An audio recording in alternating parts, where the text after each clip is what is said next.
We begin with security matters. No fewer than 15 persons have been reportedly killed in renewed violence by gunmen in Bokkos and Mangu local government areas of Plateau State. The recent violence happened on Thursday night at Manja community of Chakfem Kingdom in Mangu and Tangur community in Bokkos. It was gathered that the attackers stormed the communities at different times. While Tangur attack was around 9 p.m. when people were already retiring to bed, that of Chakfem was much earlier. Director of Culture, Mangu Development Association and Director, IDP Pilot Science Camp in Mangu, Jordan Ibrahim, confirmed the death toll of the Mangu attack, saying there is currently tension in the community. And joining us to discuss the Plateau attack is the Executive Director, Cyber Africa, Ambassador Chris Iyama. Ambassador Iyama, thank you so much for joining us to talk about this. Thank you for having me. Good evening. Yeah, good evening. Now, some people say these attacks are communal clashes. Others think it is genocidal invasion by terrorists in Plateau State. But then, how would you describe it? You see, sometimes I wonder the kind of reportage that some people report, because it's not fair. This is terror. This is terrorism in action. This is genocide. This is ethnic cleansing. Because you cannot call people are sleeping in the dead of the night and then some other group of people attack them because they are well armed, and you call it communal clash. It's like you're saying two fighting. Who and who? Who and who? And so I think the earlier we put a proper diagnosis to these things, the earlier the better for Nigerians, especially for these helpless people living in these communities. They are not armed. They go to their farms. No, they cannot afford AK-47 and some other groups that have opportunity and resources backed up with some kind of militia groups are well armed to cause damage, to kill and destroy, name these people. And then people report that it is communal clash. For crying out loud, this is not fair to the dead people. This is not fair. It is better we come out clean and say this is terrorism in action. When people come to reclaim lands that are not theirs, is that communal clash? So, because some of this is the reason why these things persist for a very long time is because we are not diagnosing the right thing. So, how can there be a proper treatment? This is not communal clash. This is nothing but terrorism, full-scale terrorism. It's happening in Bokkos, it's happening in Mangu, it is happening in Barak and Ladi, it is happening in Rion, it is happening in Bassa, it is happening in several local governments. And we call it communal clash. This is not true. This is not communal clash. This is full-scale terrorism. And the security agencies must live up to their expectations. Now, Chris, talking about Tangur and Chakfem, they were actually hit same day with a couple of hours in between. What do you think actually give these marauders the boldness? Can you hear me? Okay, I think we just lost our connection with Chris right there, but then we'll try to establish connection with him to get more details from him. In the meantime, we're joined by our correspondent, Chizoba Anionwe, who would also be giving us updates as regards this killing. Now, Chizoba, good evening to you. Let us understand the situation with these attacks, most especially the latest in Tangur and Chakfem. Are these attacks reprisals? Are they ethnic cleansing? Is it genocidal? Is it resource control? What exactly is this form of attack? Welcome to Plateau State. We're not saying welcome here because of this series of insecurities here and there on the plateau. But I mean, this is what has continued to surprise around the world. That each and every time we wake up and hear fact that incidences and stories here and there. I mean, like this. That just happened yesterday with Mangu and of course the local government area. So what I gathered from the locals, I mean, nothing gave rise to this. There was no rustling of cattle, there was no killing of anybody, there was no destruction of farmland, and yet it happened. So it's worrisome. You know, some people have said pure genocide, just like Ambassador Chris just said, it is terrorism, you know. And I mean, some of them just say it is criminality in all ramifications. But if I keep speaking English and qualifying these attacks with one word or the other, people are worried. People's lives are being cut short when they know nothing about this criminality here and there. for people in authority, in different quarters, the security agencies, the government, and then, other stakeholders, these building agencies, human rights activists, and all those. It's a wake-up call for each and everyone to put hands together so that all these killings would come to an end. That's the prayer of everyone. No, how saddening and traumatizing it is for those affected, and of course, even you having to report this. But before I go back to my guest, I'd like to quickly find out what is the situation now in those two communities affected, Tangur and Chakfem.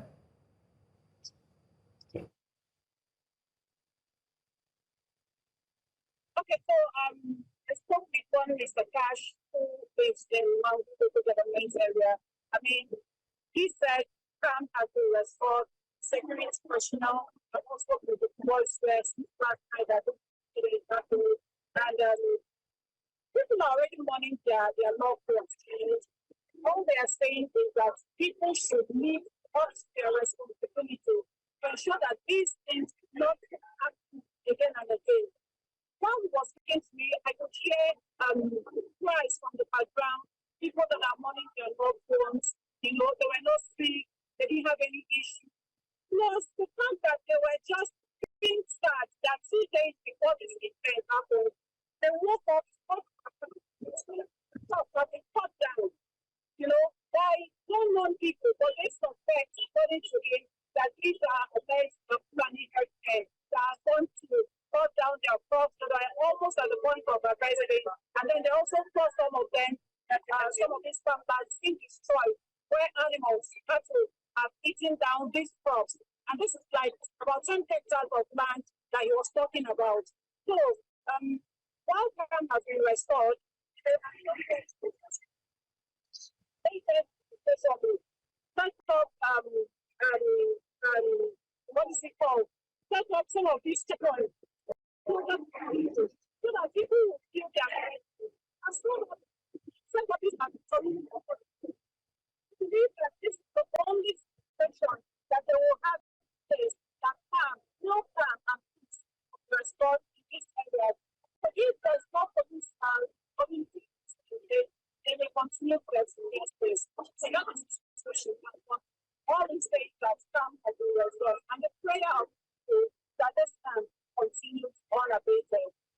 Okay, so Chizoba, just stay with me for a while. I'd like to quickly talk to our guest, Ambassador Chris, to equally put this in perspective and get what his opinion is. Now, Tangur and Chakfem, as I said earlier, were hit the same day. And we can give these attackers different names, terrorists, marauders, bandits, kidnappers, and all whatnot. But then, what do you think actually gives these people the boldness to attack communities in Plateau State?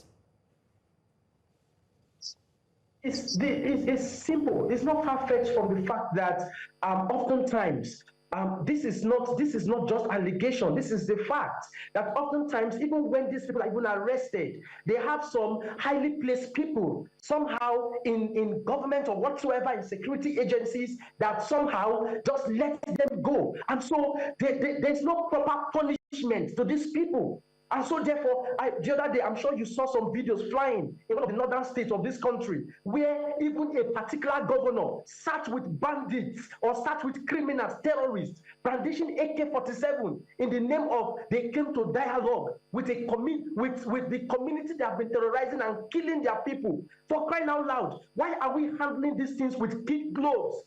These people know the attackers, they know where the terrorists reside. Why can't the security agencies go after them? In fact, in that particular video, in that particular local government in one of the northwestern states in this country, we saw security agencies like the police, the army, the civil defense.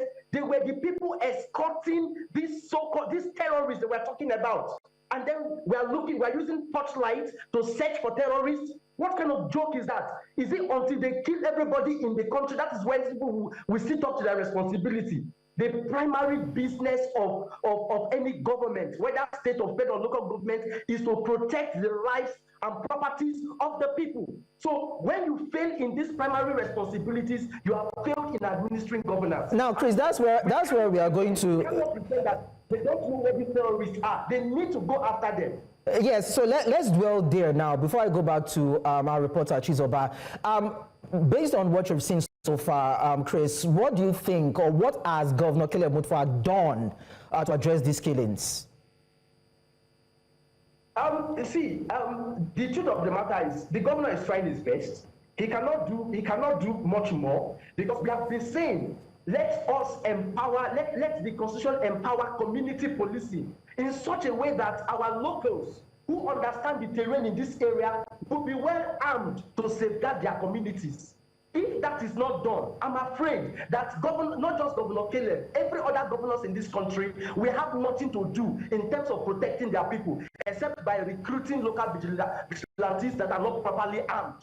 And so this is where people need to do their best, protect themselves as much as possible. But above all, it is not only Governor Caleb Mutfwang. Other governors in this country, they have to find a way of working out things with the federal government and the National Assembly in such a way that community policing will be enforced in our constitution, so that the local vigilantes will be well armed to protect their people. That is the only way we can stop this madness.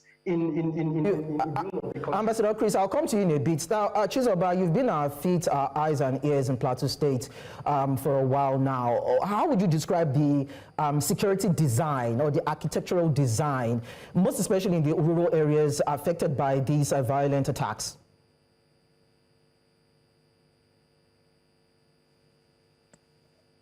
There are some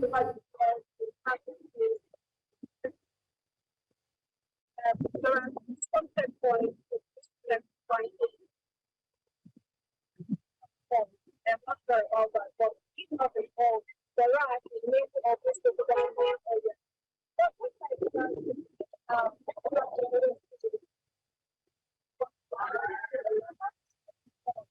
Not that kept on saying, you know, it's also a call on them.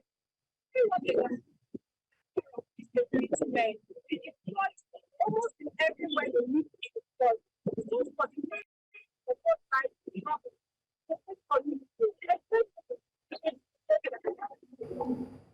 Chizoba, sorry I had to cut you right there. We're having a bit of a scramble on your audio quality. But I'd like you to put all those details in a report and let us have it so that the world can see. But then I would like to quickly go back to Ambassador Chris. Now, you talked about the fortification of local security and architecture in Plateau State. But then let's juxtapose that with what the president said in Benue State a few days ago when he called for a setup of a peace committee involving indigenous and non-indigenous to create a framework for lasting peace. Do you think that can work? That is, again, wrong diagnosis will lead to wrong medication.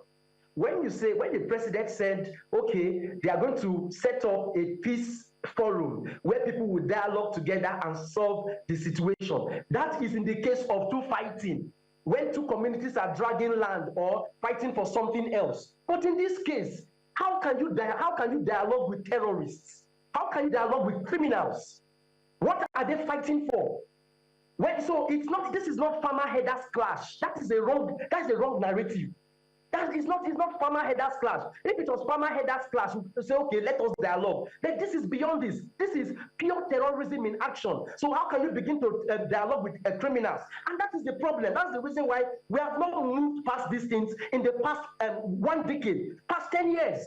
We are still carrying these things with deep blows, because we are saying it is communal clash. So therefore, people should sit down, community should sit down with people. Who do they want to dialogue with? Is it the criminals that went with a particular state governor to a particular community to go and dialogue or to reason? Criminals brandishing with AK-47? Let's just call it like what the Tortif said the other day.